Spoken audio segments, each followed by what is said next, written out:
Lyra, an outlying world in the Heathen Stars region. In the Coronis Expanse, the deeper you go, the less visible the Astronomicon gets, and the less people know about the Imperium. The arrival of a rogue trader is the best thing that can happen to a world like that. The very best. It's an out-of-the-way planetoid between two faint stars. On Lyra, a dozen local tyrants fight over 5 measly continents. But they use everything they can to win, from poison to psychers. I haven't been there in many years, but there's nothing for me to miss. Trust me.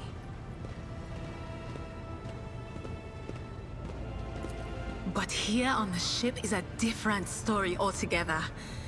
I saw more wonders in my first year serving Lady von Valancius than I'd seen in my whole life on Lyra. Like my first journey through the warp, I was in bed for 3 days. I felt like supernovas were exploding in my head. I only found out later that I'd gotten off easy. Just through the bulkhead in the bay next to mine, a whole team turned into... Look at me rambling on, Lord Captain. Pay no attention.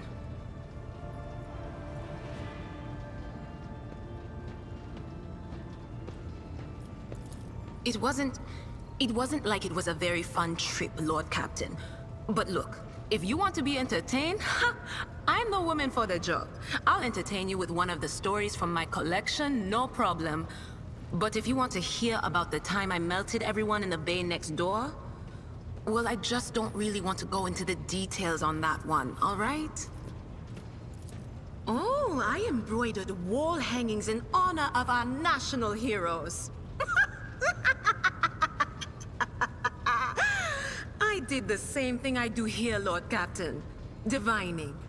Our rulers prized the ability to see into the future. Every psyker that could be found was worth a small fortune on Lyra. There's no such thing as a peaceful life on Lyra. People like me were especially sought after. They'd pick psychers up wherever they found them, buy kids off their parents, even just abduct them. Take me, for instance. I got taken from my street gang. The older kids sold me when they noticed there was something off about me. The ruling dynasties had schools where they trained us and beat us black and blue. And then they packed us off to serve. Some of us held on for a long time, but others didn't last. Not everyone's as smart and talented as me, you know. Some people crossed the line and were out of commission before their time. Theodora von Valancius paid a visit to the ruler I was serving at the time. I don't know what the visit was for, and it's no business of mine anyway. I can still remember the way the voices in my head changed when I looked at her. They were practically screaming. She had so much behind her, and plenty ahead of her too. And as I gawped at her, all of a sudden I heard a whisper. A hint, a suggestion, nothing more. But I know the difference between idle chatter and a real threat. I seized my chance and approached Theodora. I managed to whisper a couple of words in her ear before the wardens dragged me away. They beat me and locked me up. No wonder. It wasn't my place to converse with outsiders. And then, Theodora's people came for me. They broke down the wall, butchered their guards, all so I could tell them my warning in full.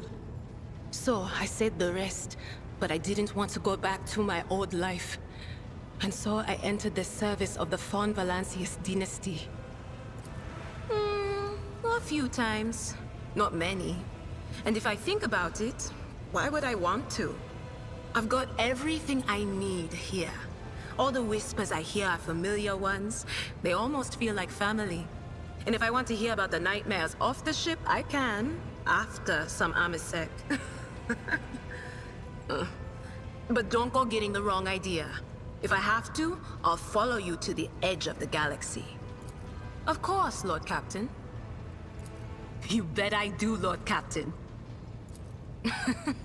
Okay, so we went to Footfall once, Well, I mean, Lord Captain Theodora went to footfall a lot. But on that occasion, she took me with her for some reason. My day had gotten off to a bad start. My head had been yammering since I woke up, but there was nothing else for it. I had to go. We arrive at the place, and what a place! All the gentlemen and ladies dressed to kill, showing off their encrusted implants, all clustered around little tables. Well, turned out it was a gaming den. And not just any gaming den, but one run by somebody with deep pockets for people with just as much cash to splash. You should have seen it. People gambling away planets in a game of regicide. Anyway, so the Lord Captain wanted me to help her beat some guy. So I tell her, the chips won't land in your favor. You'll get a bad hand. Don't sit down at that table, your ladyship. But did she listen? Of course she didn't. If there's one thing she never lacked, it's stubbornness. So they sat down and the cards were dealt. I'm hovering around like I'm not involved, but I'm keeping my eye on things. And everything in my head keeps getting louder and louder. Anyway, it's a good thing I realized in time that my mind wasn't going haywire over a losing hand, but something else. I made some excuse to drag the Lord Captain up from the table and took her away from that place. And a few minutes later, the room where we'd been... It turned out some wise guy had the same bright idea to bring a pet psyker along with him. One of those ones who just scuttle around in Footfall's underbelly. And the psyker just freaked out, I guess. After all the commotion, people went to see what happened in the room. And they'd all gone for each other's throats. Literally. With teeth. And I think they completely detached that asteroid from Footfall and pushed it off into open space so it would head off toward the local star.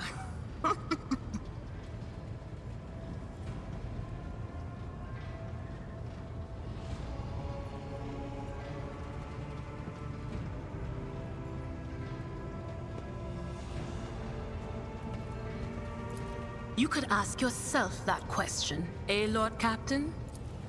Every psyker feels their connection with the warp in their own way. One person might see spots and shadows out of the corner of their eye. Another feels fingers running down their spine. As for me, I've got a door in my head. One that's open just a crack. There's no way to close it, no matter how hard I try. I've just had to get used to the whispers from the other side. When I need to use it for work, I listen in more closely.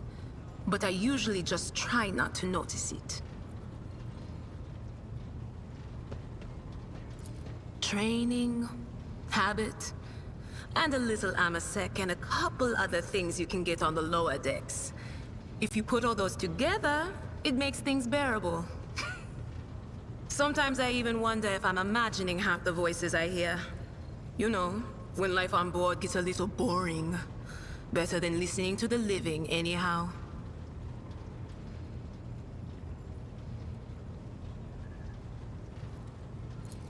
The thing is, the less I think about it, the less chance someone from the other side has to sense my fear.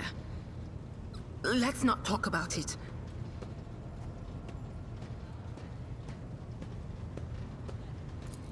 You know, what happened to me? Well, you remember. I thought I'd go crazy with fear.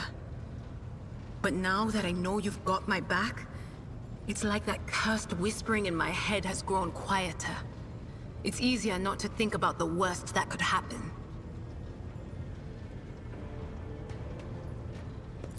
Sure thing. You could ask... Every psyker feels that... All right, that's what I'm here for after all. So, I'm just going to lean on that door in my head a little more, prick up my ears, and listen to what the warp's got to say about you. If you'll allow it, I can listen right now. All right, let's hear what they're whispering about you, hmm?